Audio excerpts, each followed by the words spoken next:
You guys, hello, guys. Oops, someone doesn't want. Okay, there, drop it on the ground. Someone did not want her. Okay, now he grabs the chewy. He won't take it out of my hand, but he will sit there and look at me like, no, put it on the ground, put the treat on the ground, and then I'll give it to you. Yeah, that's literally it. So, anyhow, hey, guys, happy Aloha Friday. You made it through another week of your life, and guess what? It's 1 week closer to Christmas, which means have you started your Christmas shopping yet? Oh my gosh. Literally, I've been going to the getting ready with craft fairs and all. And I'm like, first time I heard a Christmas song, I was like, oh gosh, I got to start on my Christmas shopping again. So I'm like, no. So the question comes, how many of you guys have started your Christmas shopping? It is officially November 22nd. Okay, just a little over 1 month until Christmas. And also, anyhow, we've got people in chat. Siren was first in chat. Hey, Siren. In fact, by the way, I almost messed myself up a few minutes ago. This was sitting next to me a little while ago, and I'm putting it this way because I don't want people to see what it is. Well, actually, you've already posted what some of the food is. I literally almost opened it up and ate one, and that would have been a very rude awakening. For those of you who don't know what's going on, this week, Sunday, we are going to be over at Siren's channel for the Thanksgiving taste testing, torture. It's not all torture this time. There's actually some really good stuff in there, but there's also some very dangerous things too. And also, we will find out. But yeah, I've got all my food sitting here for Sunday. So, guys, come on over to Sirens. Okay, on Sunday, I've already posted the link. You can go ahead and get your reminders set up for it and all that. Should be a lot of fun. And who else do we got in chat right now? We've got in the bushes. How you doing, my dear? Oh, I forgot to turn on my AC. Let me get the AC going. Okay, there we go. Yes, it's still warm. I live in Hawaii. We don't get snow in Hawaii. Well, at least not in Honolulu. So I don't know what is the temperature right now? Let's see if I can make people very, very jealous right now because I love doing that to everyone. It is 81 degrees outside right now. Yeah, sorry, guys. Oh, no, I lied. It's only 80. Sorry. No, I'm not sorry. No, yeah, I am. Not, I like snow. I don't live in it, so of course I like snow. So, hey, in the bushes, how you, my dear? And Miss Seal is here, and I saw Seal actually responded. A couple of you responded about the Christmas stuff. Yes, in the bushes has been shopping all. I try to do that every year. It never works. I really try hard. Now, the one thing I do is I have a membership to Ipsy, so I get those little bags that they have, and I actually they're kind of for cosmetics and all, and I re-gift those bags, and I'll either put makeup in them or things I've made or stuff that I find. It's so much fun. So, Ocean Tide, how you doing, my dear? Finally got where I was going on my you did. Trips are fun. Trips are fun. Are you back home yet or are you still out at it? Let me know which one. Yeah. It's always good when you make it there, especially, I mean, I hate to say it. We're going to go through some cases. For example, Hannah's case where she didn't even make it to her. And I hate to turn things negative on that, but traveling can be not only long, monotonous, and mind numbing, but it can get dangerous at times too. So, Siren is way behind on his shopping. That sounds about like where I am right now. I thought I saw a comment from, food. Yeah, wait till you see the food we got coming up. It should be so much fun. Washington is where you're. I love Washington. My mom was just there, and it's just so it's gorgeous. What's nice about Washington, if you're talking state, you get mountains and ocean. It's that kind of combination, which is so cool, and really, really nice. Team U groups. We always love those. Christola, how you doing, my dear? Sorry, it's harder to pick up the dog right now. So, hello, Miss Christola. How you doing, my dear? And yes, Siren, everyone can come watch me eat. This is actually pretty, okay, I think this is one of the few things on the list. I'm not doing it there. Boop, boop, boop. Okay, you've seen it. Now you got to come Sunday to see it close up. So, what else we got going on in chat before? I know. I love the Team group is fun. I haven't been behaving and participating lately, and I need to get back onto it myself. Okay, you're gone for 3. Oh, now that's a nice vacation. That's a nice vacation right there. So, uh, well, let's get going on this because we actually one last thing with the in the bushes with the whole thing on Temu and everything. I was out at a play last night with friends and we went out to eat for dinner and we were actually talking about are there what are the changes with Temu going to be like? Okay, with tariffs coming in and stuff like that and things changing on that level. Are we going to see it affecting the sales and the way we could get really good prices on those areas? So just something I was thinking about last night. So BC, you missed it. What kind of food will it be this time? Siren, feel free to drop the link in there. Christola, thank you for adding his channel in there. Thank you so much. It's actually going to be this weekend. Sunday is going to be an ode to Thanksgiving. We're going to do our version of Snoopy Peanuts Christmas. There's some good stuff. Let me put it this way. I have to go shopping for ice cream and whipped cream before we go live. So there is going to be some Ono stuff, as we say out here in Hawaii, very Ono. Oh my God, I can't wait. One or two of the things, the stuff we put on the ice cream. Oh my gosh, that looks like it's going to be so good.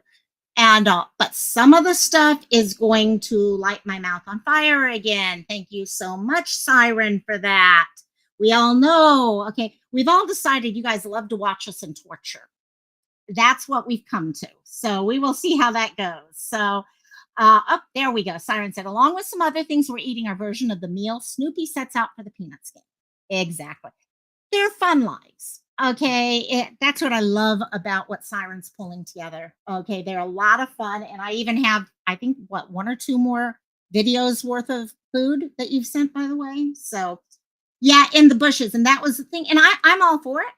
I'm all for it. Okay, we need to start looking at some of those things, but I am also very worried because a lot of my diamond painting I do go through Temu for. Our dear Sleuth, how you doing, my dear? In fact, we're gonna talk. Actually, we're gonna start with Leilani, and also that's actually leave it to Sleuth come in and get my mind back to where it was supposed to be. And we've actually got 6 cases I want to look at today that have had updates over the last week or two. You guys know I haven't quite been on top of stuff because of work. However, thank you. BC has been sending me tons of stuff. A bunch of you guys have been sharing updates with me when something pops up. So thank you. I was able to go straight back to that and find out exactly what we need. In the bush, you're going to win every free gift you can on Temu until February. There you go. There you go, girl. Okay. So let's do this. Let me hide that message now and come on to there. So going to move us straight forward. As I said, 6. Oh my God, I'm sorry. I lie. You guys know I lie all the time. I forgot to say hi to Miss Chicken Lady. Come on, Cluck Cluck Chicken Lady. I forgot. I saw your name pop up in the chat and somehow I went back over it. And Hey Hey is now a new chick over there that Sleuth Mom got to name. Everyone knows who Hey Hey is. If you've watched Moana, you know Hey Hey. And of course, if you're from over here, we named one of the chicks Keiki. So go over there and think you can watch both of them grow up. And Keiki's laying awesome eggs. I don't know, is she still laying double yolks as much, or is she starting to get into the swing of things now? So, okay, let's do this. Let me pull this up. And we have 6 cases, as I mentioned. A lot has happened in the last week on a lot of different cases.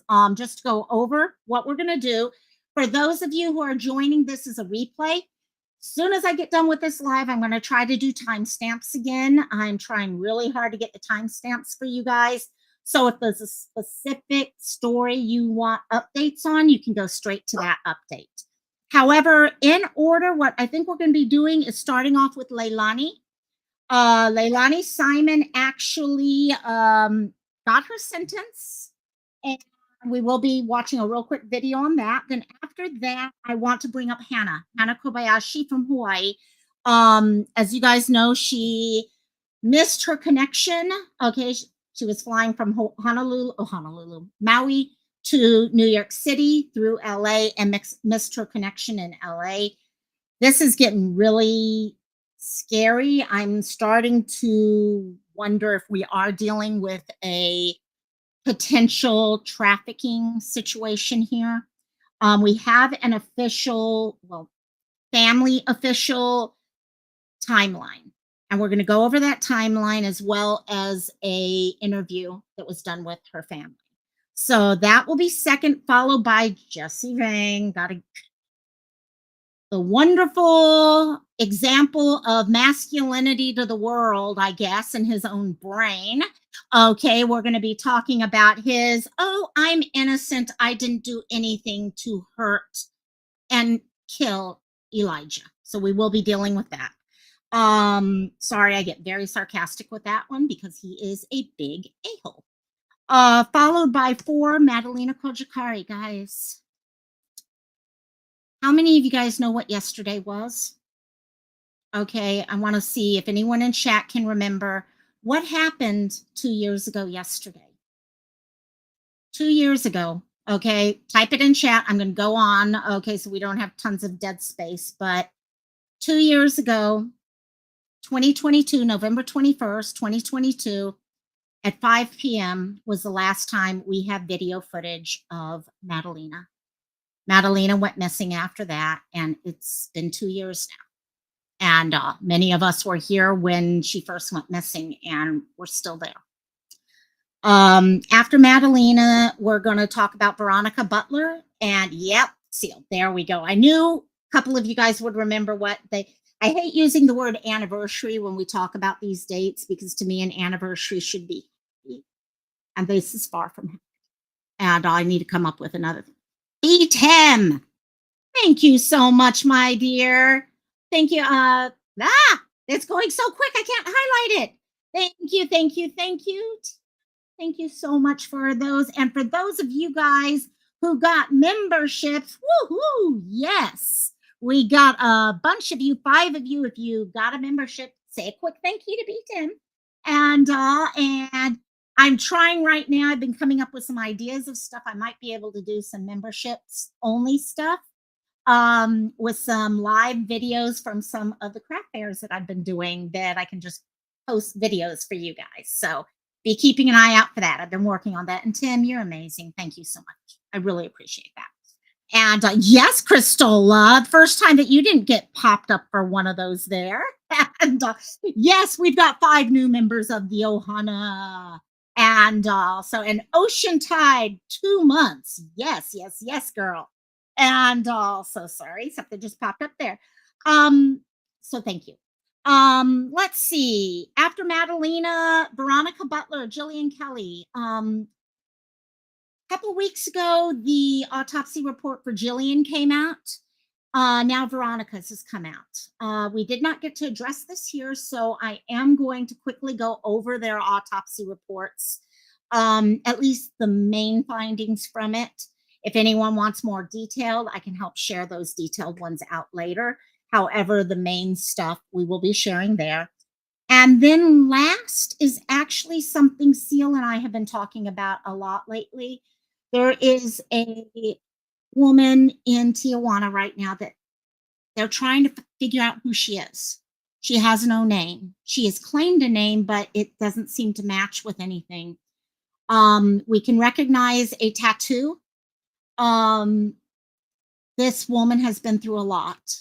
My suspicion, a lot of suspicions, is that she may be a victim of trafficking. And she's currently in Tijuana, and they're trying to figure out who she really is. So please stay long enough to watch that and help us share this out. There is a tattoo. We're trying to figure out what it says, and there's very little out there right now about it. Okay. Yes, Chicken Lady, you do not have to. That's true. You don't have to be in the chat to actually get a membership. I've been given some also, and all of a sudden I'm like, wait, I haven't even been on YouTube much. How am I getting these numbers? Yeah, that's it. So, okay, so let's get us started with Leilani. As all of you guys know, last week, Leilani was found guilty, okay, in the death of her son. Yesterday, I think it was yesterday, she was given her sentence, and she is in life in prison. We've got some stuff there. I know a bunch of you guys have been watching this over at Sleuth's channel, watching the trial and everything. This one was a biggie.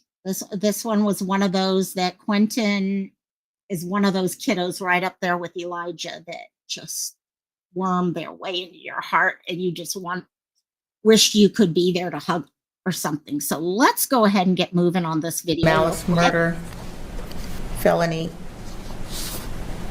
life with the possibility of parole. Count 2, felony murder, vacated by operation of law. Count 3, felony murder. And we're staying on top of breaking news in Chatham. So real quick, life with the possibility of parole. We do know they were going after initially life plus. And so we are at this point. This is going to go a little bit into what was going on at the time. Family were able to get up on just speak from their heart. Emotional day for sure. County, where a judge sentenced the mother found guilty of murdering her toddler son and dumping his remains in the trash. WJCL 22 News' Andy Cole joins us live outside of court. Andy, what can you tell us? Yeah, Riley, life plus 10 years with a possibility of parole after 40 years in a Georgia state prison. That is Leilani Simon's sentence. The Savannah mother found guilty of beating her toddler son to death before throwing his body into a trailer park dumpster. Now, this certainly was a heavy sentence, but a far cry from what the state had originally recommended. Several people today at this sentencing hearing spoke on behalf of Leilani, many of whom we hadn't seen throughout the entire trial. Her mom, Billy Joe Howell, her stepdad, Thomas Howell, her aunt, who admitted she raised her for a good portion of her life. Her brother spoke, and a childhood friend. Many of them were incredibly emotional, and so was Leilani. Her stepfather, Thomas Howell, of 12 years, took the stand and asked the judge for mercy. Give her a chance, he pled, acknowledging that chance may come after he passes away. At times, I noticed, particularly when Thomas Howell was speaking, Leilani was crying so heavily, in fact, her tears literally fell onto her Chatham County Jail jumpsuit. When I hear things like that, I've talked to a couple of you guys about this, and my issue is things happen. Now, does she remember? Does she not remember things like that? Even if you don't remember something happening, you can kind of figure out this is what happened. Whether you know it or not, this is what happened. And things happen when drugs are involved, mental health issues, all that, but you do need to at some point stand up and take responsibility for what you did. That's where I think a lot of my frustrations come. I was telling someone I'm one of those people that tries to look at sometimes things happen and actions occur before you can you realize they've happened. And but you still are responsible for the action. Okay, and that's where problems occur. And I think where I got so frustrated in this case is that she wouldn't take responsibility or even acknowledge it. Hey, calming the chaos. How are you doing, my dear? Long time no see. Love you, my dear. And yes, it was. If anyone is looking want to go back and watch, I do that quite often. Is I'll go back and rewatch later. Go over to Sleuth. She was able to show the trial, so definitely take a look at that. So let's go back. Many of the folks who spoke on behalf of Leilani also blamed the drug she was on. Her aunt suggesting Leilani's then boyfriend, Daniel Youngkin, could have. Yes, mermaid. Thank you. Thank you. I was hoping someone, but you guys may have also noticed, and please, if you have not, go to my community tab after this. I have a poll there for true crime updates. I always try to put the cases that I'm going to cover, but I've been fighting YouTube limits how many characters you can use. And I've been fighting, do I put, like when we're talking about Jesse, do I put Jesse's name or do I put Elijah's name? Okay, do I honor the person who was hurt by the crime? Or do I talk about the person the case is, okay, the updates about? So please put a vote in there, what you feel about that. I'd really like to hear your guys' thought. And wow, mermaid, I love that idea. I really love that idea. And because I hate using that idea of anniversary. No, it's not something to celebrate whatsoever. Thank you. Had something to do with the murder. Prosecutors, by the way, have emphatically denied those claims. The state, on the other hand, reminded the judge that Leilani was never sorry for her actions. She's just sorry she got caught, never even taking responsibility for it. 1 second. I think that's frozen, or it's just a super long picture. That's just a super long picture. That's the all. prosecutors Okay. asked for the maximum sentence, life without the possibility of parole, plus 67 years and a $117,000 fine. Stokes, by the way, didn't impose any fine on Simon's sentencing. Even her mother, Billie Jo Howell, testified that Leilani Simon never admitted responsibility to her, which she admitted was frustrating. Take a listen to some of that testimony. I failed her as a mom. I allowed addiction to take over my life at a young age. And you and your brother were just babies. And you lived with my sister. And I made sure you were okay. Okay, I'm going to stop that right there. I'm sorry, guys. Okay, I see her nodding. Okay, agreement with what her mom is. I'm sorry, I don't know how people feel and all. I'm a strong believer in you are never a victim. Okay, I'm a victim of certain things, but guess what? I'm not a victim anymore. I'm a survivor of it. Okay, I beat all that. It does not give me an excuse to act any way in the future. Okay, it just means I have to try harder to get over stuff. So when I saw that nodding, and I couldn't help but feel like she's using these as excuses for her behavior. And I may be wrong. It's just my assumption, my opinion, and opinions are worth whatever. But yeah, it's definitely something I was thinking about with that. And yes, When you come to live with me, I'd already changed my life. And I'd been working really hard. But I had changed my addiction from drugs to work. And I still neglected your needs, your emotional needs. I still wasn't there for you. And as you see in that clip, these were it was the most emotional day in court that I experienced. Rarely did we see tears, but man, Leilani, you could tell the gravity of her situation really hit her. I want to recap. Leilani will spend life in prison plus 10 years with the possibility of parole after 40 years in a Georgia state prison. At that point, folks, she's going to be 65 years old. She will be an old woman when she gets the possibility of getting out and getting her freedom. And even then, it is not guaranteed. Today, she has 30 days to file an appeal on the case. She can also file a motion for a new trial. Really, folks, I want to wrap this all up with the judge's final words. Judge Tammy Stokes, who's presided over this whole trial, Superior Court judge here in Chatham County, she said, "May there be peace somehow." And I imagine folks in both the Simon family and the prosecution are going to try and put this behind them as much as they can. But I imagine this is a heavy time for folks. And some will be celebrating and some will be in sorrow tonight. Riley? All right, Andy, thanks so much for that live report. so sorry. Just do that real quick. Yeah, that amount of time. Yeah, 65 or whatever. But I've got news for you. As a 53-year-old, you still have a lot of life ahead of you at that age. Will she get it at her first try? Probably not. It also depends what she's like when she gets into prison, too, to be honest. But yeah, for money on her books. Yep. And all of that's going to connect. I mean, you know what? You can either show that you're changing and you're showing that you deserve to be let out early, or you're going to, yeah, exactly. Yeah, that's the thing that gets me when people say, oh, they'll be 65. They're old. No. 65 is not that old anymore. I used to think that too, but no, it's not. And I did not know she had a book deal. And so she actually has a full deal going on. And is that what you guys are talking about in chat? Does she actually have that, or do you mean on her books? To buy? Okay, books. Okay, her financial books. You did the same thing as me, Seal. Okay, we both did. It's the old lady part of us. Yeah, is that it? So anyhow, um, yeah, the crying. Whenever you start seeing the crying or the nodding, and I mean, no, no. You know what? Everyone around her seems feel more guilt for what they feel may have added to it than she feels for her own whatever happened. And whether she different issue completely. And also, but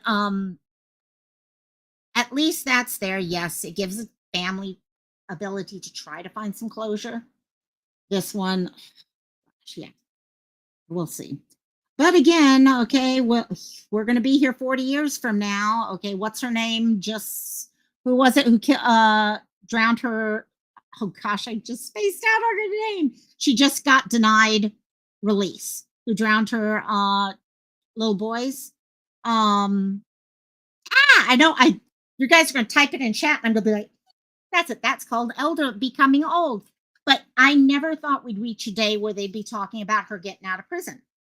And here we are. And but she's going to be in there a little longer. So let's move us on now to Hannah Smith. Yeah, there you go. There you go. Thank you, Ocean Tide. That's exactly it. And also, let me real quickly pull up Susan Smith. There you go. There you go.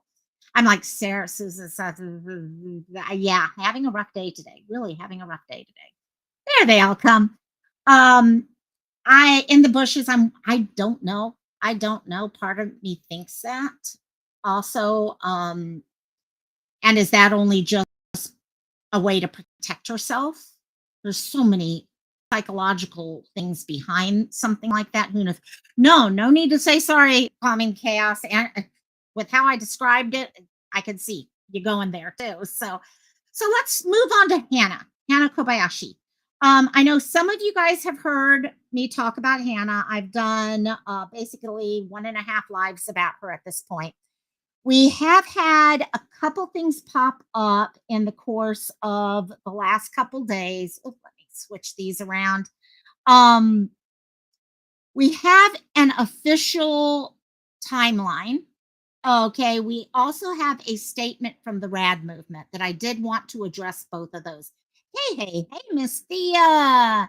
How you doing, my dear? I was telling everyone Sunday we have another one of those very painful taste testing things over at Sirens. So, hey, my dear. And okay. So let's do this. I'm going to start off with giving you guys the timeline and the official statement. Then we're going to watch a video real quickly.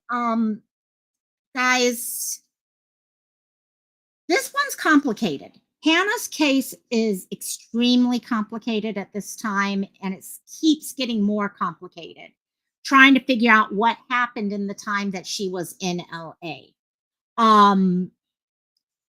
The connection between catching other flights, okay, leaving the airport, coming back to the airport, things like that.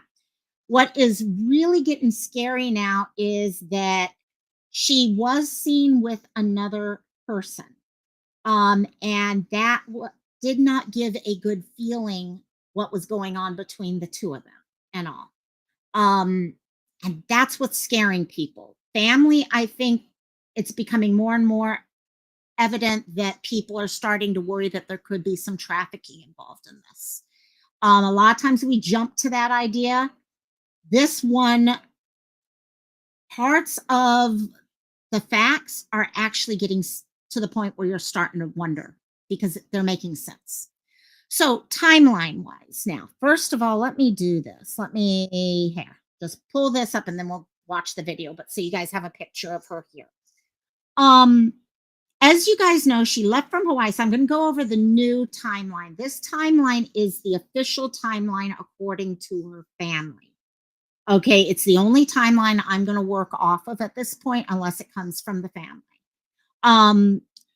The plane left Maui, landed in LAX at 9:53 p.m.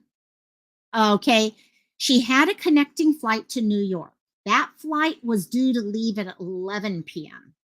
However, there was a change in location, and that probably threw her for a loop because if you've ever flown through LA, I think LA is one of the worst airports for trying to get from one terminal to another and getting lost. I mean, I will specifically go to San Fran over LA every single time if I have a choice. It's just that confusing there.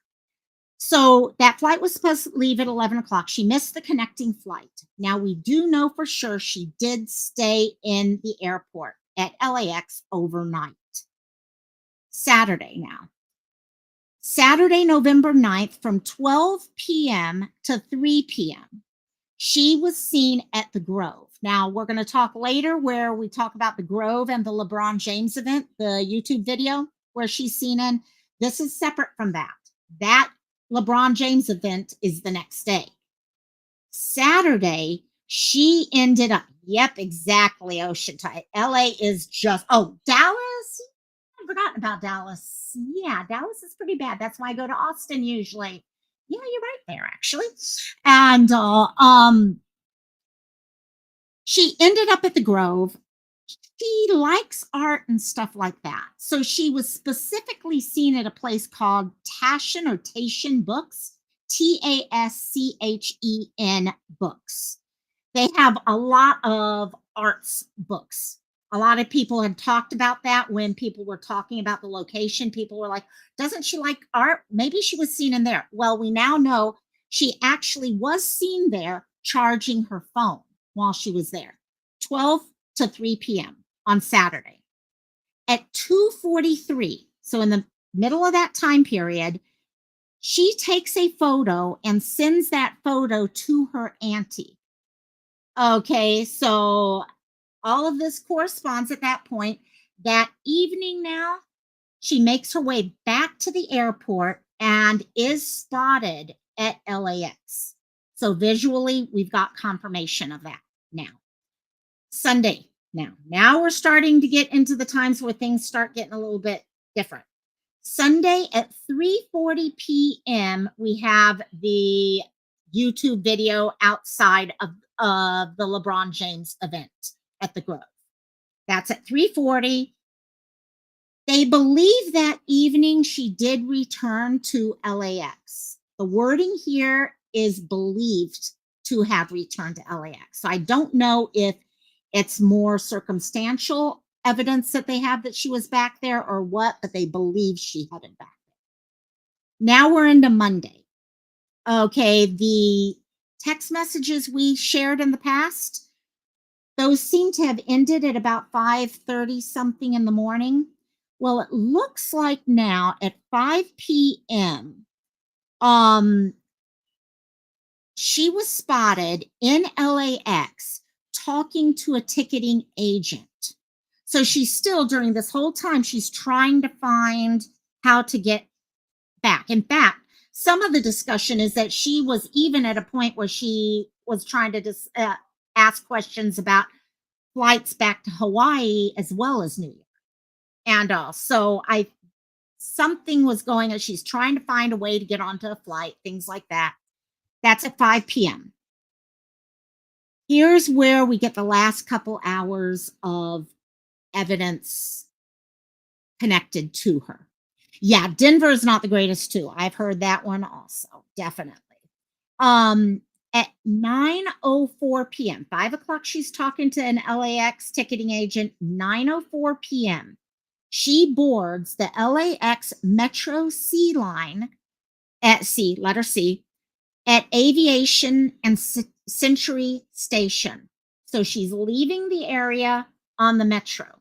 She transfers trains at the Rosa Parks Station, and then it's confirmed that she was occupied, busy with an unknown individual during the time on the Metro. Okay, and again, it's the people who saw this were like, it did not look good, the type of connection the two. Okay. Last bit that we have here, at least in this timeline here, is at 10:03 p.m. when she is seen in video footage. They were able to get video footage of this, departing the Metro Pico, P-I-C-O station with that person. So, concerns here. When we started hearing about the Pico station bit, and all that, it was like, it was someone who was saying, I saw her here, but there was no proof. Now there's video footage proving that she got off this area. And she was getting off with this person who does not seem to be a good person. And I'm not sure how all of that fits in. Okay, and how they decided it wasn't a good. Was there physical interactions? Was it just a threatening personality? What was it? That I do not know. We also, as far as I've not seen any pictures tying in with what Seal just popped in there, because I knew this was going to come up. There's no picture being shown of any of this that I've seen yet. And that's what I'm keeping an eye out for. Now, from my understanding, law enforcement is working on this. And even I heard some stuff about FBI being involved in this. So they're working on some level. There might be a reason why they're not sharing this. Okay. We all know there could be some very valid reasons for that. Who's sure, to be honest, at this point. But if you're getting this type of reporting going on officially, you do have to wonder if she met up with someone who, this is me speculation central now, who could have drugged her, who could be, okay, have grabbed her, okay, while doing that, and was trying to traffic her or trying to get her away. Okay, some very good possibilities of that. I know initially we were thinking mental health potentials, things like that. And this is just kind of adding a couple extra check marks on the side that really worries me on that level. Now, the next thing I wanted to share before we go into the video, Ocean Tide, and her family is there. She's got not all of her family. They've got a small group of family here, and then family that have gone to LA. And in the video, we're going to hear the family in LA talking. They actually had a rally for her the other day. Okay, so they're trying to spread the word as much as possible. This family is, they are pushing, they're going to see, I say it all the time, you get families who are the voice of their loved one. This is one of those families. This is one of those families that's not going to let people forget that Hannah is missing, which is important. And now there's the RAD movement, okay, which is located in the area, is supporting the family, trying to help the family, help them get through this process, understand and navigate it. As you guys know, most people don't know how to navigate something like this. And also the RAD movement has been very involved in this, and they did put out an official statement. I haven't heard if they actually got connected. They are staying at places. Sorry guys, I don't know if they actually were able to organize something officially. I'll have to ask the family for sure. They put out an official statement. Sorry guys, it's here. I forgot to make a copy of it for you guys. And but I'm going to read it real quickly for you. According to the RAD movement official statement, they had put out, if you see Hannah in real time, please call 911 immediately. This is, you're walking down a street and you look up and you see this gorgeous young woman, okay, and you have eyes on her. That's what we're talking about here. Call 911 immediately. If possible, keep her in your sight. If you face any delays and you can't stay with them or something like that, okay, you can contact the RAD movement at 619-904-0840. I will post this statement on community tab, so you will have that phone number there. 619-904-0840. They'll get out there. and they'll step in and help you out. This number is available for calls or text messages. If you are not in a location where Hannah is physically present, we request that you send a text or email your tip so it can be forwarded to the detective and family without delay. Please email your information to radthemovement, all one word, R-A-D, the movement, @gmail.com. We maintain daily contact with the detective and promptly relay any incoming information. While we cannot respond to every individual message, rest assured that your tips are being forwarded to the appropriate authorities. Due to the high volume of calls, it is more efficient for you to send a text message or an email if Hannah is not physically with you or in your view. Remember, you have her in your view. Don't do all that. Get in touch with them immediately. No email type thing. Physical, get them on the phone. Let's see. Please refrain from calling unless you are with Hannah or have direct sight of her. The RAD movement is not leading the investigation. We are providing continuous support to Hannah's family. Our team members are actively searching on the ground, collaborating with other organizations that offer additional resources, and following up on various leads. Many callers, and this is important here. It's okay, Crystal. It's okay. That's why I'm going to go. Oh, thank you so much, my dear.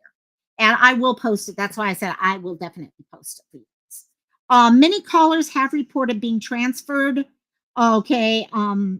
Being transferred to a Crime Stoppers tip line in New York or experiencing unanswered 911 calls, which is extremely scary to hear. To streamline information directly to the detective with whom we communicate daily, we have offered this additional reporting option. For those who have followed this case from the beginning, the complexity, high profile, and concerning nature of the situation are evident. Negative messages are distracting and unhelpful. Let us all remain focused on doing everything possible to bring Hannah home safely. That is what matters most. Thank you. Again, from me, the phone number for the RAD movement is 619-904-0840. So if you are anywhere and see her, please contact them ASAP. So let's start this video real quickly and go through this. They did talk with her auntie and her dad during this. Okay. A desperate search continues this morning for a Hawaii woman who disappeared in LA. The FBI is now investigating what happened to Hannah Kobayashi. The 30-year-old missed a connecting flight from LAX to New York on November 8th. Instead, it appears she toured the Grove Shopping Center and went to a local event in the following days. Her family says they received text messages from her that were out of character, and they also obtained new surveillance video that shows her near the Pico metro station. And they say she wasn't alone in that footage. They think she was abducted or even trafficked. And joining me now is her father and her aunt, Ryan Kobayashi and Lurie Pigeon. Thank you so much for being here. I'm so sorry it's under these circumstances. I know it's been, thank you. Must be an agonizing time for you right now. How are you doing? We're really tired, but we are remaining hopeful, and we are remaining, vigilant, Yeah. What have you learned? All these clues are kind of emerging. There's images and surveillance video. You saw the images at LAX. What are you learning on a daily basis, and what is the very latest in the case? So we, through our own investigative work, we've kind of tracked her down. Just a quick synopsis, she missed her flight. She ran, she was trying to connect her flight. We believe that she was on standby. And that because of that, she was going and just basically exploring LA. We have found out that she did charge her phone on Saturday. An employee confirmed it. We actually got proof of her filling out in her own handwriting a mailing list with her address in Hawaii. And then, that's when things got really fuzzy, was on Monday with the weird, very strange text messages that were coming to her family. And we were made aware of video surveillance that shows her with an unidentified person exiting the, around the Pico metro station. Mm-hmm. And that's sort of where we lose her. And Brian, can you talk about those text messages and why they were so out of character for her? Well, just the wording that she used and just seemed kind of odd, off base, yeah. And she said something about giving away her money to someone she thought she was in love with or something. What did they say? Yeah, it basically said that she gave all her funds away, and just the word funds, not money, not cash, to someone that she loved. Another thing is that Hannah speaks in emojis. Even if you look at her Instagram profile, it's thousands of emojis, and within these texts, there's not a single emoji, and it's just stealing. And that's one of the things that originally kicked everything off. Okay, the wording of things. Okay, even us who don't know her real well could see some changes in her. Okay, with what was being written. You saw these, okay, handwritten, okay, itineraries with pictures on it and all that. You could see you were dealing with someone very arts based. And then you get this writing that definitely was turning into writing that did not sound like that same person. Yeah, I'm not sure, Christola.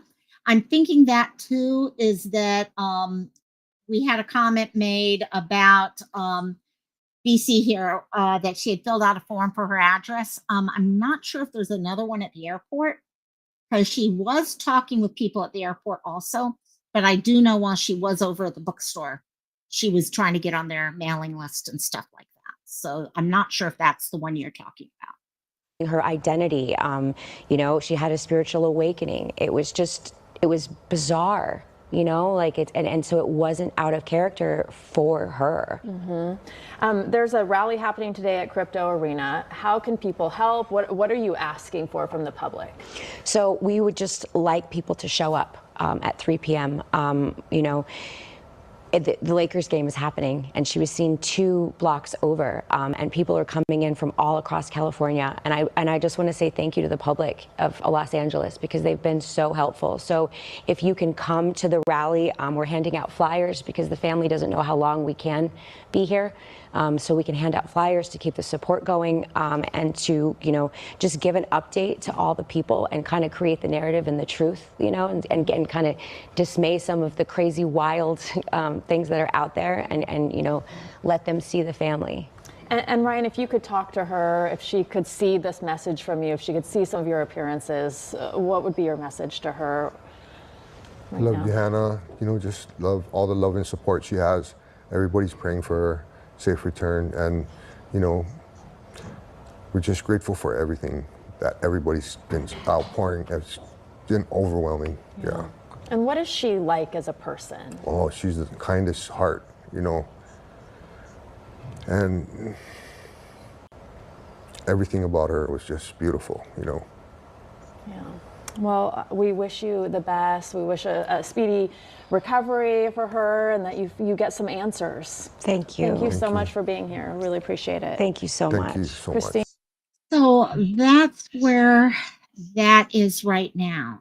Guys, please, again, family is still trying to make this all work. Like they said, they don't know how long they're going to be able to stay in LA. So they're depending right now on basically strangers to step up and to say, we're here. We'll help continue to be her voice, okay, on the ground. We will be her voice. Okay, people who are willing to help them out. There is the Facebook group that the family has put together, and they are keeping it very fact-based. Okay, and that's what I appreciate. It's the fact-based. Yes, we've got speculation always. That's always going to be there. But keeping that fact there is what's important. And so if I hear more on stuff, I'm trying to stay on top of things with this. She's out there. I don't know why. I feel she is out there. And she's just, it's finding the right person right now. That's all they need to do is find that right person.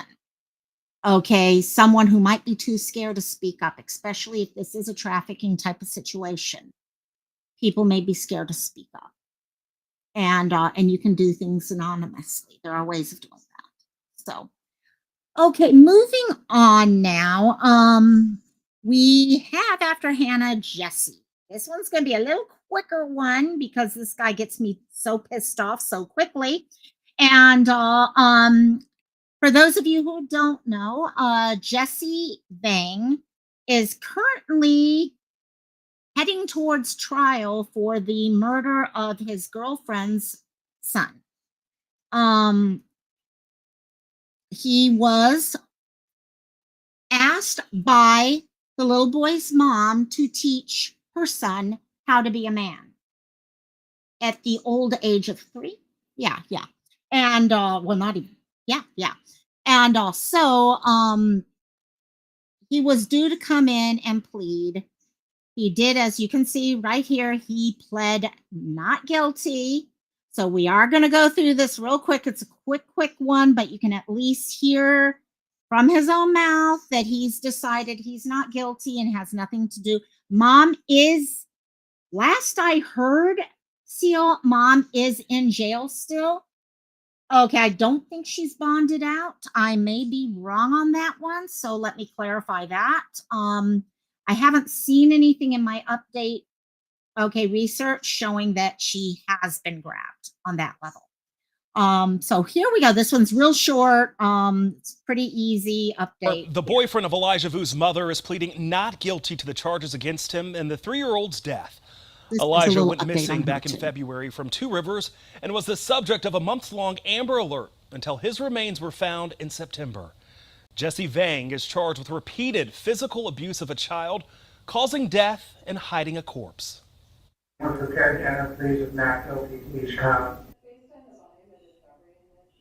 That was Vang's attorney. Now, he and Vang appeared over Zoom for today's arraignment hearing. Vang is scheduled to be back in court in March. Elijah's mother, Katrina Bauer, is also charged in his death. So not much on that, but important bit of it, information there, and that this guy seems to, well, he has every right to say whatever he wants to, whatever. And AP, how you doing, my dear? Welcome, AP. How you? And so moving on, I mentioned at the beginning, 2 years ago, yesterday, today is when it really started kicking off. We started being told about a missing, young preteen, who was last seen on a bus.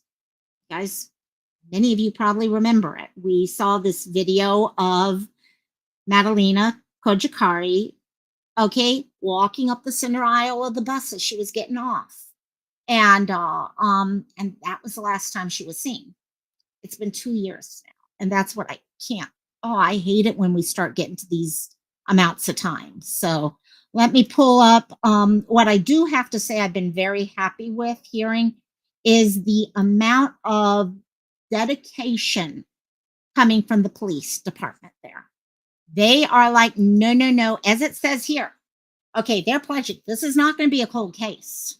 They're not going to let this be a cold case. Yes, we've had a lot of frustration with this case because of the fact that mom and her boyfriend everyone's kind of all over the place and no one's really helping the police out. Mom's gone out of country now, things like that. It's ridiculous. Remains the And here we department's go. leading suspect as they continue to investigate any and all new leads. We continue to monitor, her movements for social media, much like the public is doing. And if there's information we need to follow up on, then we will. To mark the 2-year anniversary of her disappearance, the department released never-before-seen photos of the girl Chief Balcom says they'll never stop looking for. This is not a cold case. By no means is this sitting on a shelf somewhere collecting dust. That's my decision as chief, but that's the decision of this department and this community. We're never going to let this go because she's a member of our community and she's missing. And if that was my child or someone else's child, we would want the police doing the same thing that we're doing right now. And that's what's so sad is that police and community recognize if it was their child, they'd want people pushing and pushing and pushing. And yet, family, her own mom, is not pushing and pushing and pushing. Not only that, doing exactly what In the Bushes said. Leaves the country, goes to a country without extradition. Says something right there. And what's so scary in this case is this is one of those cases where sometimes you get cases where you're like, I don't think the child's with us. We see those cases. Elijah was one of those where we're like, I don't think he's there. I don't think he's with us anymore. He's moved on. This is a case where she very, very well could be. In fact, a majority of my gut says she is still with us out there. The problem is we can't point our fingers in the right direction, especially when the family does what they're doing in this case. Yeah, Kristola, exactly. I love hearing it when the police take on the role of a loving family member, basically. Whether they're blood family or not, they care about them as if they are their child and all. Now, Madalina attended Bailey Middle School here in Charlotte. Charlotte Mecklenburg Schools tells me that the school plans to observe a moment of silence on Monday during the school day. Families in the Cornelius community are asked to leave their porch lights on throughout the weekend as the National Center for Missing and Exploited Children touts the saying, our porch light stays on until all missing children come home. Jamie Siobhan, back to you. Claire Kopsky live in the newsroom. The mystery goes on. Claire, thank you. As a reminder, the state is still offering a $25,000 reward for information that leads to an arrest and conviction in Madalina's disappearance. And we're on your side with all the updates in the search for the little girl. We have phone numbers to Cornelius police and state investigators on our website, and you can leave that part up during that on WBTV.com's crime page. These communities, when you see communities that are like, we're not giving up, okay, family may not be supporting and being the voice, kind of like you see with Hannah. You've got family who are like, oh, no, we're her voice. We're not going to give up. We're going to keep pushing and all. When you have family who aren't going to do that, you get community who do it. That's what's happened in this case.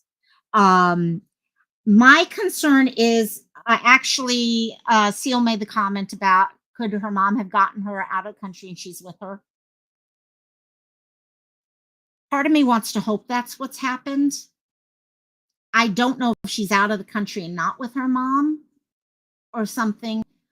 I get what In the Bushes is saying here about, well, she could call the police and have told them. At that age, you never know what a child can be told and led to believe. And that's what scares me. Okay, wherever she is, she could be being led to believe different things. I don't know. This one is one of those that could go either. And that's I'll keep the hope going in my heart as long as we can. Yeah, exactly. Unless she was scared of people who, police couldn't protect her from, or Stockholm syndrome type of thing where she thinks, oh no, this person actually has my back. So I don't know. There's always ways on either side. And that's what's so scary with this whole, especially now that you're talking different countries. And that's what makes it even worse. AP is saying, went to nursing school in Charlotte, worked. Oh my gosh, yeah.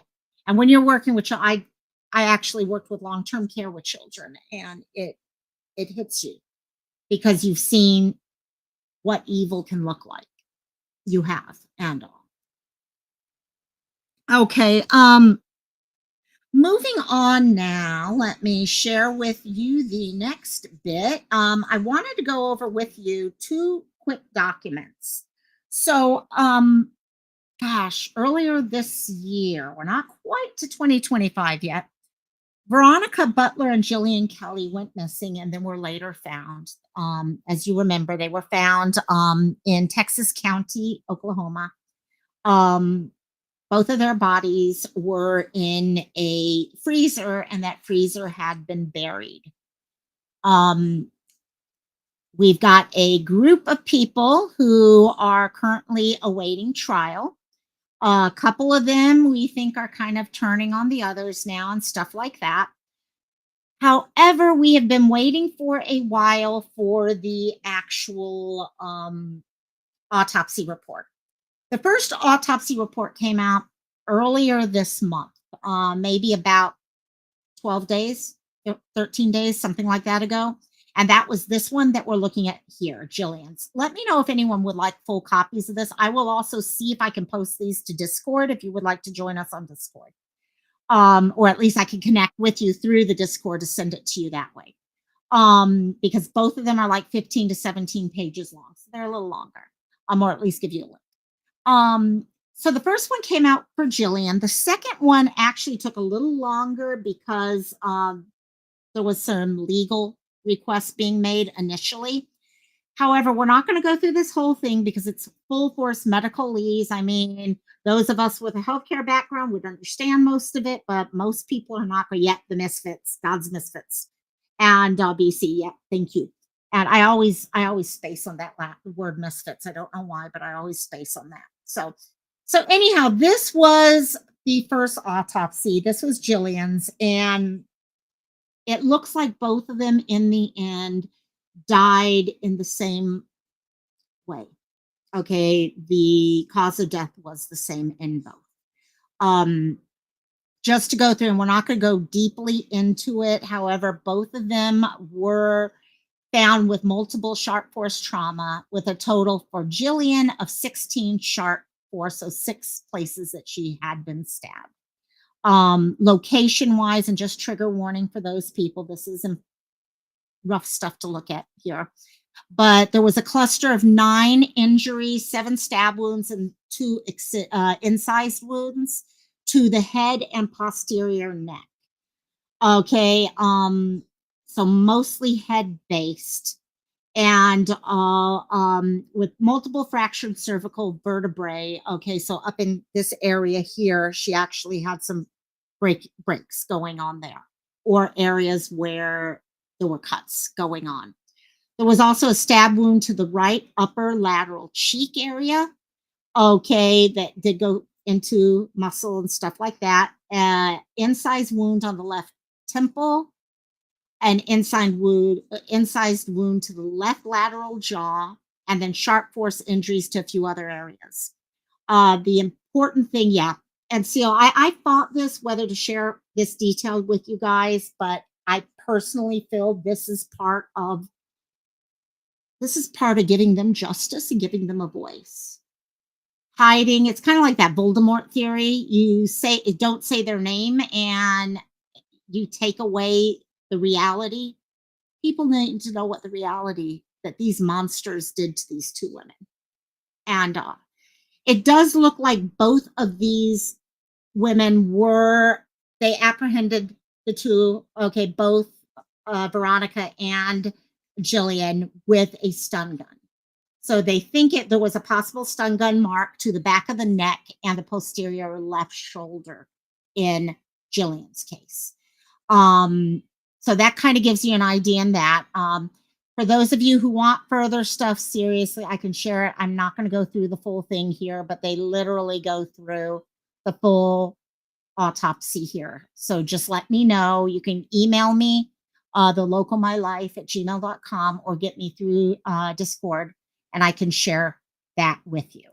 Let me pull up Veronica's. Veronica's is pretty close to the same. Thank you, In the Bushes. I try to follow the cases through, and a lot of it is you guys. You guys are the ones who make it me able to follow through, because a lot of times I will forget what's going on, or forget to check this, or forget. So I really do appreciate when you guys share stuff with me.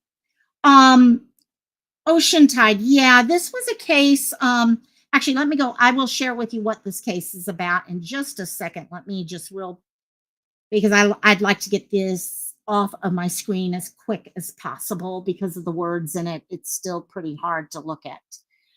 This was the same thing. Now, remember, in these cases, Veronica and Jilian, one of them was closer to what was going on. The other just happened to have been there at the time. Okay, and I think to some degree you can kind of see that here, not quite, because in the end, they knew they were going to kill both of them, no matter what. So first of all, we're dealing with this possible stun gun again going on.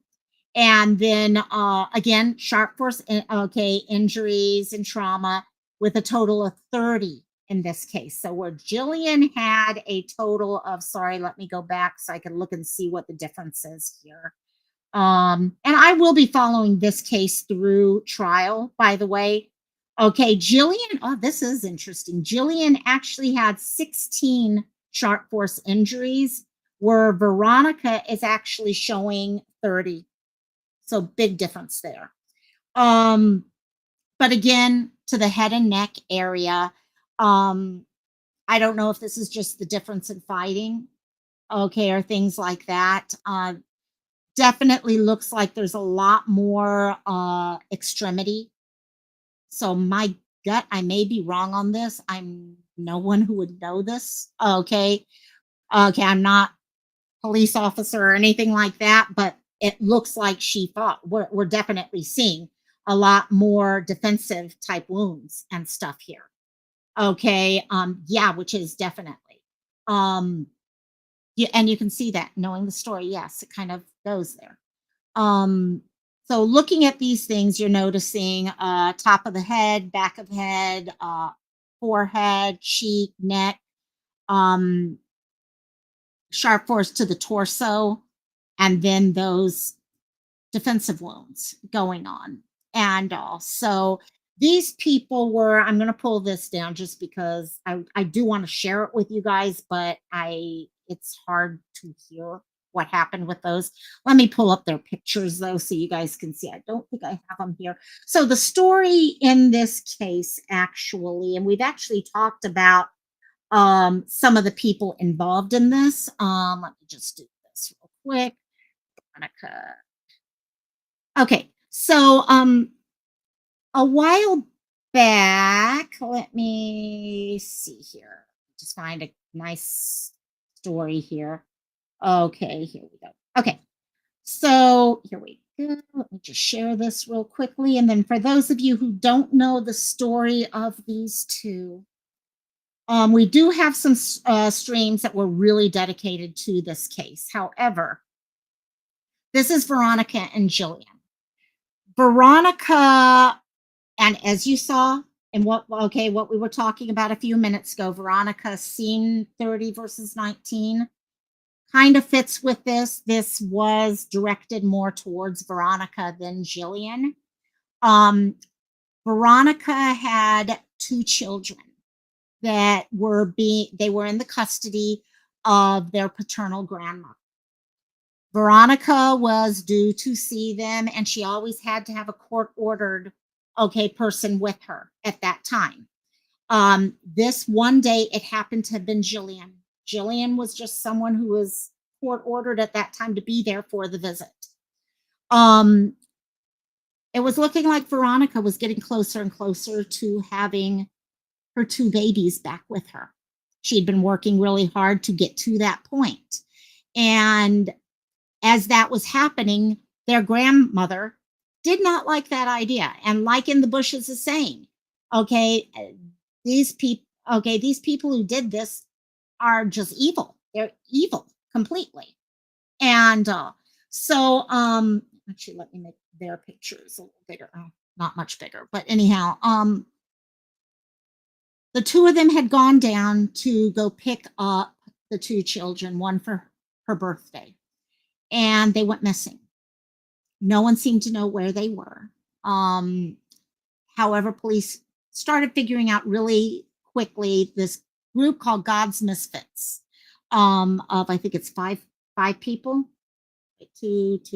five people were involved in this, led by Grandma. Grandma was kind of like, if I can't, no, you're not getting these kids. I will make sure you don't get these kids, basically.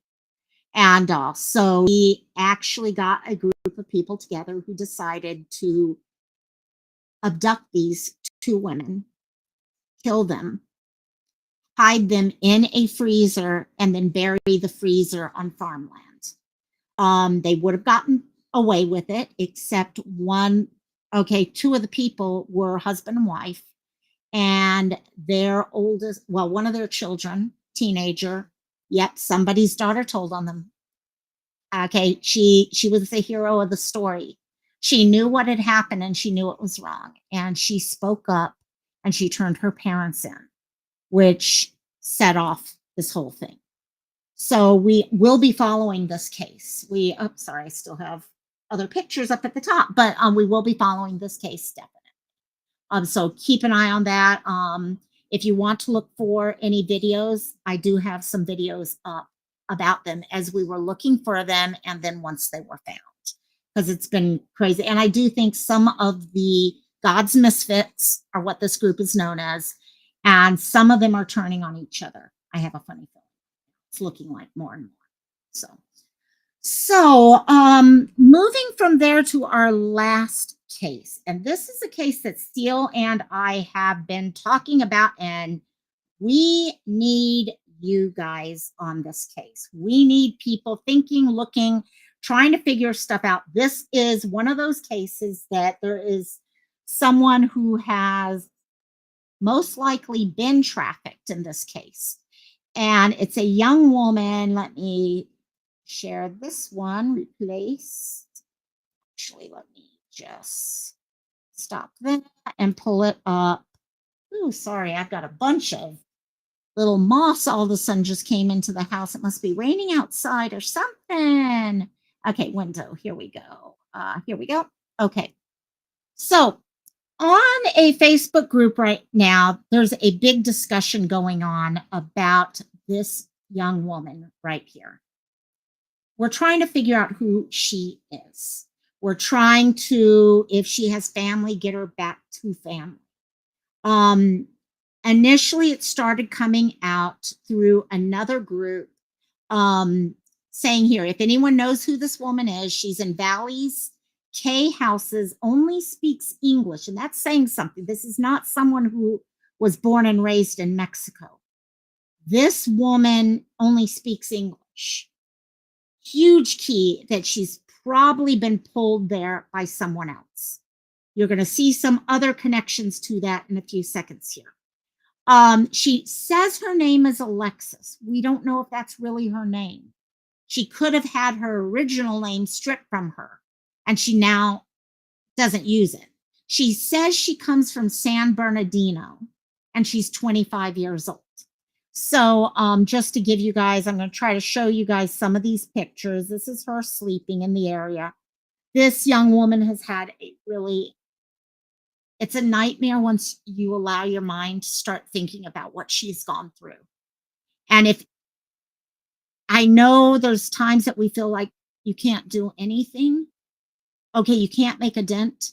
If we can help this one woman, okay, it makes a difference in her life. And there's an answer for her somewhere. So here she is sleeping. Let me go now into some other pictures. So now this is one of the pictures of her. And one of the important things on this picture is what you're starting to see at the bottom here. She has a couple tattoos. One up here at the top, and over in the group, they are trying to figure out who she is based off of tattoos, okay, based off of, okay, what she looks like, things like that, people's names. Families have been notified to see if they think it's her connected to them and their loved one, and so far, no one has found the right family. But it looks like we have this one heart right here. Oh, what's going on here? Local high school shooting. Sorry. Okay, no problem. I all of a sudden thought we had a big thing coming up about a news story. So, but yeah, we've got this one tattoo here. Okay, it looks like I'm thinking a broken heart, a heart with kind of a break through it. And her hair is chopped up exactly, Seal. This haircut, this is not someone who has gone to the salon or even someone who just gets their hair cut by someone who knows what they're doing. They don't even have to go to a salon. My mom could cut my hair probably better. Okay. It's literally, it kind of gives me the feel that could someone have actually chopped her hair off, which is what worries me there. Continuing, now here is the actual picture of the other tattoo. This is one of the areas that is really, it does resemble a gang tattoo, which with the idea that she may have been trafficked makes complete sense. What's your thoughts, Christola? Okay, that's why I brought this here, because honestly, other than the 2 Facebook groups, there's nothing out there about her. This is someone knows her. Someone knows this woman. Wow. Huh. Yeah, I can see that. I can see that. So Cristola is saying it looks like someone who may have gotten their hair chopped off when it was in a ponytail. So I got my ponytail all the time that someone ponytail was in and they chopped it off that way. That I could see that. I actually could see that. Good thought on that one. And yeah, she looks like she's been beaten up. This is Latin Kings. Yeah. I was trying to remember, was it Latin Kings or something else? Let me pull back over here. Let me pull this one here. So this gives us a better look of what she looks like here. I'll go back to the tattoo in a second, but this kind of helps us with looking at that haircut again. Okay, and she has. She's been beaten up. She's been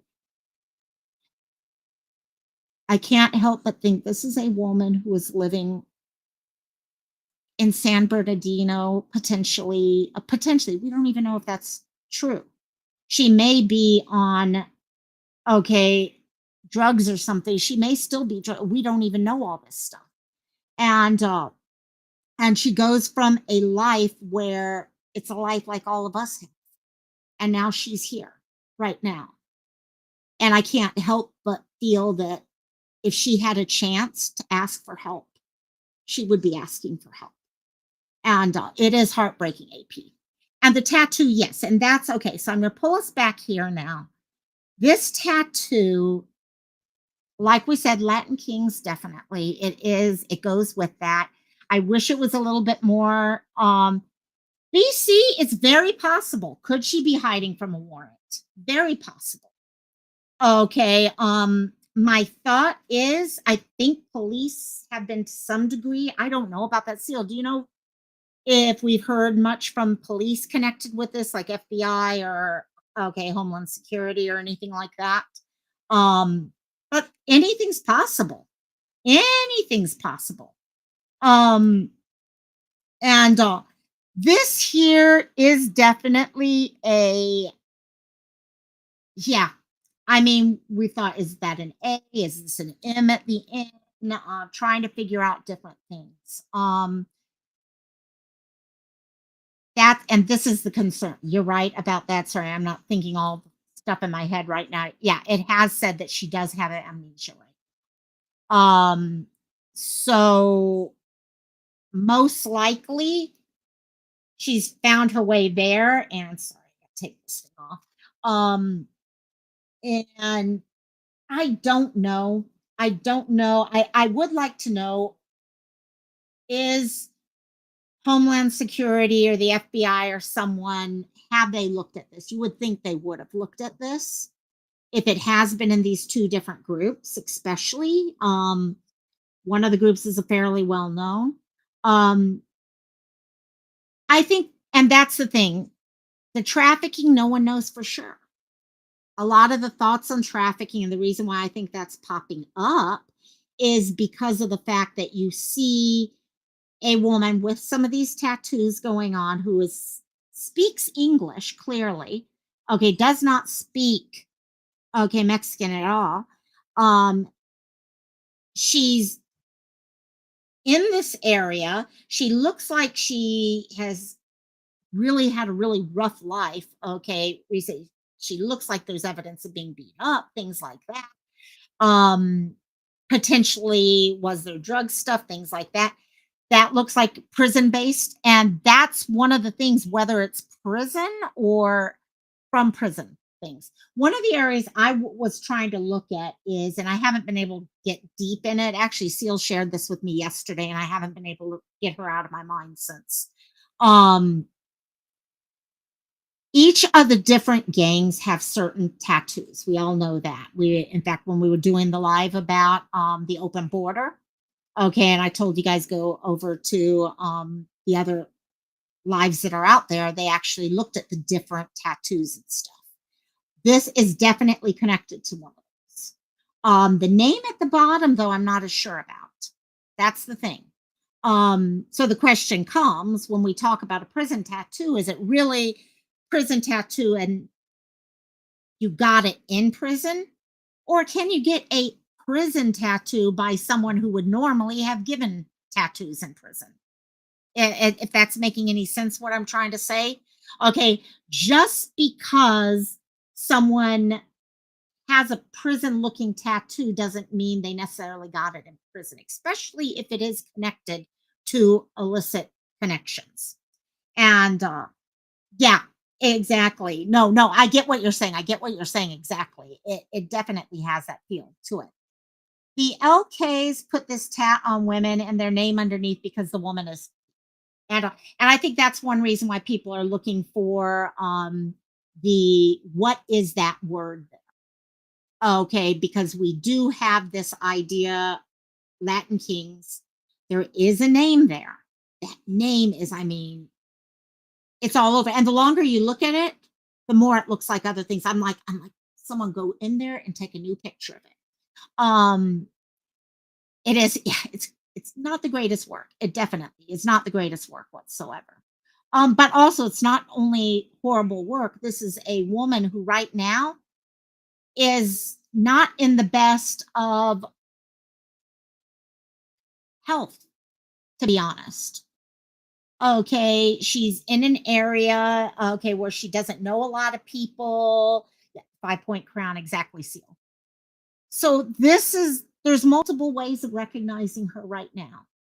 Okay, and one reason why I wanted to add her in here is because of that San Bernardino connection. We just talked at the beginning of this live about Hannah and LA, a potential trafficking connection there too. Now we have a woman who says she's from San Bernardino and no one can put the connections together on her. They've been looking for someone with her. Okay, I can't help. I look at her and you want to help her. You can't help but wonder what has her life been like. And the fact that the people who are around her, see, this isn't just people who found a picture on the internet and are asking for help. What we're seeing here is people who are local looking for help. They realize something's not right here and they need to get help. Something isn't, someone has actually seen her and cared enough to say, we need to get help. So now we need to do what we can. So if it's sharing the picture, it's sharing that. Hopefully someone within the government might be able to figure out. And that's the thing. I don't know, Cielo, have you heard anything new about the exact location where she is? I know at one point they said she's in the Valley's K houses, wherever that is. Okay, let me see if anything pops up on that. Tijuana K houses. 196 house for, oh, Seal just sent me something else. Let me see. Nothing's really popping up. I'm looking for anything on K houses, what they mean by that. I know it's Tijuana, but when they talk about in the valley, so Tijuana Valley, I guess, K houses, whatever that is. Let me check real quickly. Seal just sent me something else. I noticed it on my phone, so let me pull it up this way. Why isn't it coming up? There it is. Okay, let's see. Here's a better. Yeah. Okay. You sent me the new picture, the picture of the tattoo, and I think that's. Let me see here. I can pretty much pull it in also at the same thing. It's, yeah, it should be showing about the same. That tattoo is. It's not only the tattoo. I don't know if you guys are seeing this thing here. It's not. I don't know if it's showing up. Let me see if it's showing when I circle it real quick. Yes, it will. Okay. Is that a birthmark right there? I'm not sure if that's a birthmark right there. I'm trying to see if there's anything else within that. So, but anyhow, someone needs to figure out who she is, whether it's the government stepping in and trying to go through, okay, databases. I can tell you, let me real quickly, I'm going to go back to the Facebook discussion on this. They put together full lists of people that people are like, could it be this person? Could it be that person? Let me see if I can find that. I don't want to pull up the Facebook group right now without their permission, but I can do this real quick. Okay, here it is. The whole thing, and you can contact Seal or I if you want to know, okay, group or get invited into the group or anything like that. But people have literally gone through trying to figure out who she is. This pic, I guess they're saying 11/18, so this is pretty recent. They're saying, let's see, disoriented, unidentified woman found in Tijuana. Locals are concerned for her well-being. That says a lot right there. They think she may be a missing person from the States. She speaks English. She is disoriented, but it's unclear to what extent. So she likely doesn't know her name or where she's from. Now, we heard somewhere else where she is giving a name and location, but we don't know if that's made up or whatever. She has a neck tattoo and a tattoo on her thigh of a crown. It's unclear if the embassy has been notified. That's a huge step. I think that's one of the first things someone needs to, okay, now let's not all of us do it, but hopefully the embassy will find out about this fairly soon. Her name may possibly be Alexis, and she may be from San Bernardino.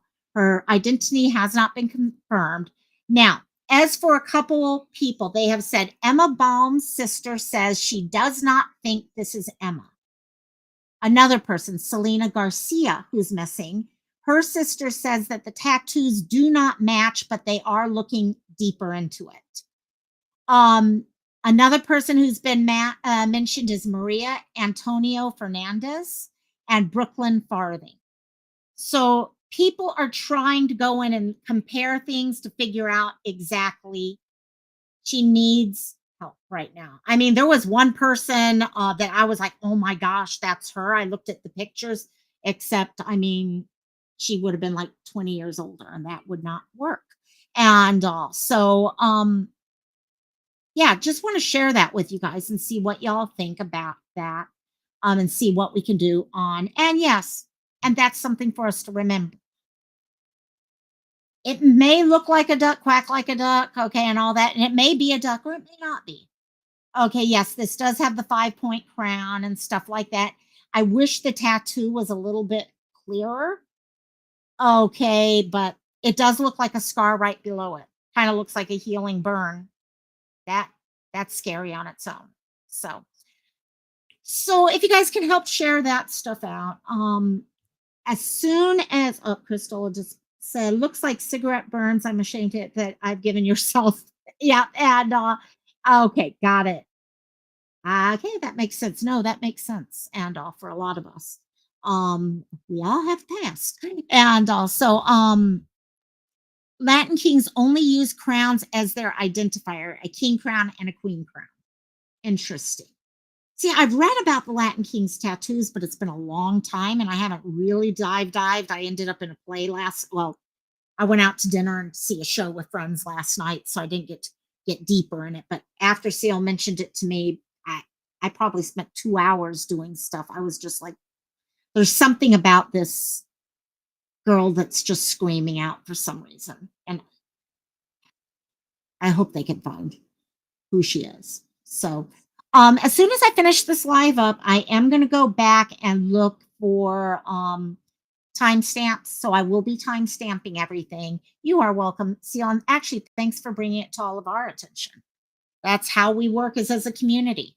That's how all this works in the end. If we're not all sharing information, we're not going to be able to.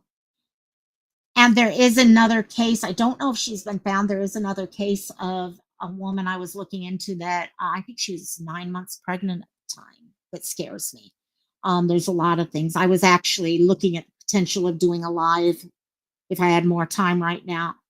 They're saying pregnancy, one of the leading causes of death, okay, in women is pregnancy. And during pregnancy is murder. Sorry, I said all that wrong. Okay, leading causes of death during pregnancy is murder. That's not only scary and it's sad. It's a sad statement on its own. And we've seen it. Misha's birthday was, I think, yesterday. Her baby would be born in 3 weeks. December 7th, I think it was, something like that. How many other women who were pregnant? Okay, and for one reason, most of the times DV connected, but other reasons. And yeah, okay, since October 10th, you know the one I'm talking about. Yeah. Yeah, and you're right, Christola. In the end, when you have that happen to a pregnant woman, you've got 2 deaths going on. You truly do. I can tell you this, and I'm like so proud of her sister for doing what she did when I read this. On Misha's birthday, her sister sent Misha's husband a picture and a letter, okay, about Misha's birthday. Happy birthday to Misha. And she included a picture of Misha and an AI generated photo of what the baby would have looked like, just to let him know what he destroyed. And so I read that and I was like, keep the voice going.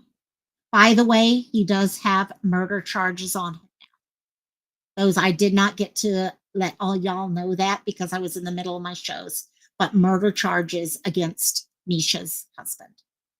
So unfortunately, it's military, so it's going to be a little harder getting information on that. But the family is helping everyone know what's going on and everything. So I'll put in the timestamps on everything. I will be back on Monday.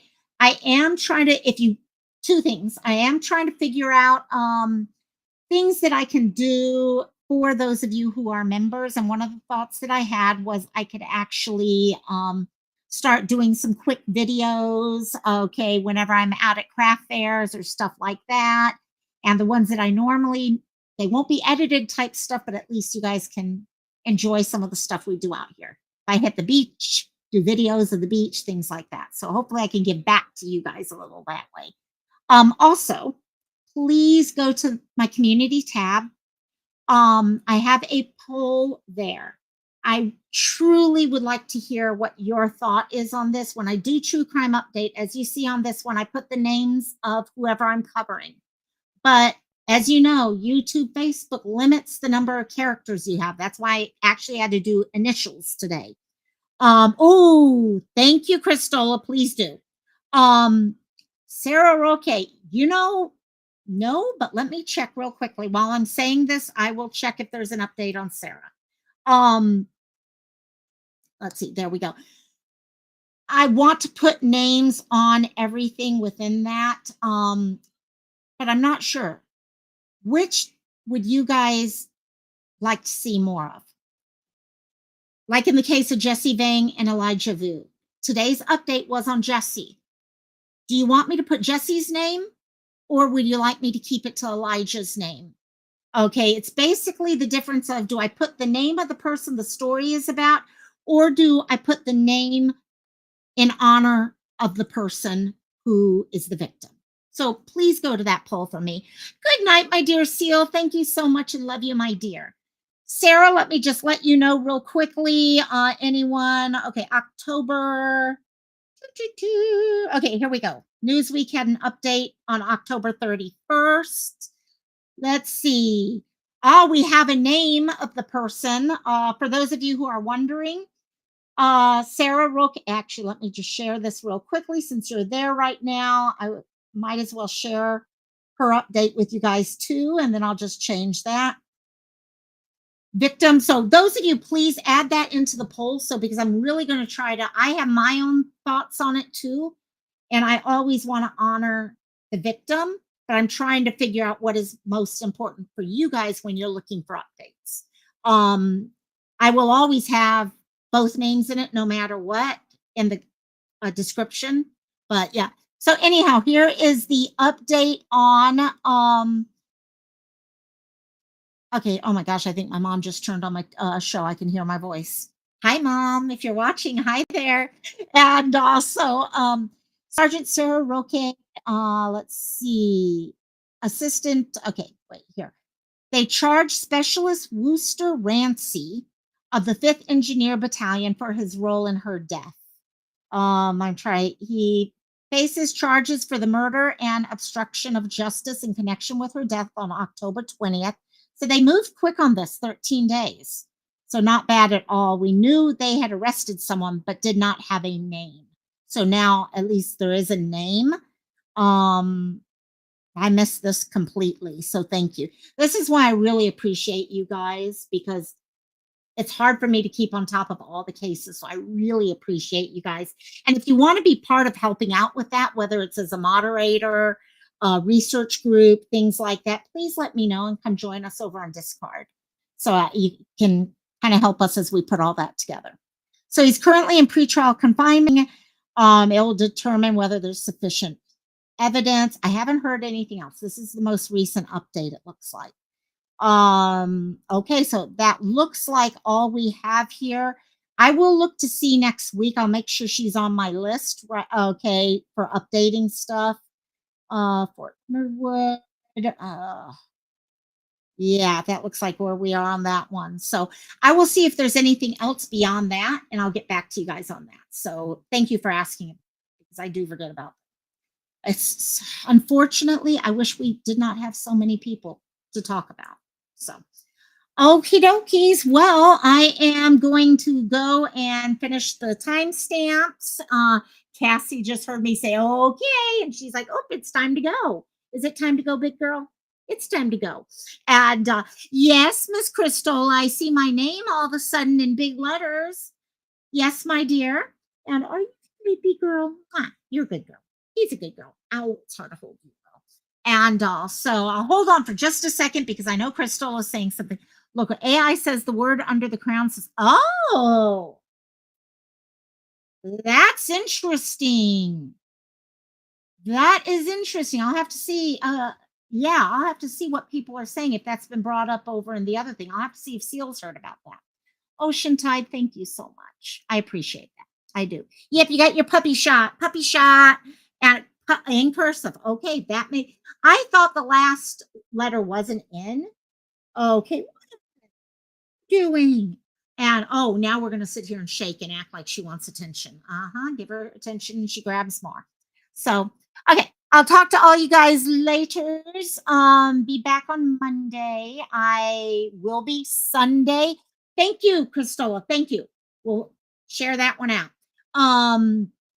We'll definitely share that out. Maybe we'll go into Discord and talk about it and all that. So thank you. Sunday, come over to Sirens. Okay, and you can see me eat a bunch of goodies that I know some of this stuff is. Here. This is one thing that's, I think, on the list. You'll have to figure out what that is. So please join us. Yes, Locomai demands it. And as Siren knows, Locomai demands answer comes right away. No questioning. So, okay. Love you guys. Tons and tons and tons. I will see y'all later. Aloha. Mahalo, guys. And, oh, yes. Are you talking? She's trying to bark. Talk to you later. Bye.